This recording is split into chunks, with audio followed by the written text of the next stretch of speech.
ఏ కారణము లేకుండా, ఏ తప్పు మన వైపు లేకుండా మనము ప్రేమించినా కూడా, మంచి చేసినా కూడా కొంతమంది మనకు శత్రువులు తయారవుతూ ఉంటారు. వారి విషయంలో మనము ఎంతో బాధపడుతూ దుఃఖించుచు ఎందుకు వీరిలా నాకు శత్రువులుగా మారినారని చింతిస్తాం, భయపడుతూ ఉంటాం. కొన్నిసార్లు వారు బలవంతులుగా, వారి చేతిలోనే అధికారము కలిగి, వారు చాలా చురుకైన వారిగా మనకు చెడు చేయుటకు ఎన్నో ప్రయత్నాలు చేస్తూ ఉంటారు. అయితే ప్రియ సహోదరుడా, సహోదరి, మధ్యాహ్నము వలె నీ నీతిని బయటకు తీసుకొని వచ్చే దేవుడు ప్రభుని యేసు క్రీస్తు వారు.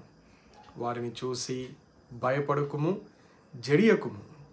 వారు ఎంత చురుకైన వారైనా, ఎంత బలవంతులైనా, ఎంత అధికారము వారి చేతిలో ఉన్నను, మన దేవుడు సర్వశక్తుడైన దేవుడు. మన ప్రభుని యేసు క్రీస్తు వారి చేతిలోనే సర్వ అధికారములు ఉన్నవి. ఆయన బలవంతుడైన నిత్యుడగు తండ్రి. కాబట్టి ఆయన వైపు చూడుము, ఓపికతో కనిపెట్టుము. నీ మంచితనమును, నీ నిర్దోషత్వమును ఒకరోజు ప్రభువారు నీ చుట్టూ ఉన్న ప్రజలందరికీ తెలియచేసెదరు. అప్పటి వరకు ఓపికగా కనిపెట్టుకొని ప్రార్థన చేయుచుండుము. ప్రభు సన్నిధిలో బలవంతుడవి కమ్ము. దేవుడి మాటలు దీవించును గాక.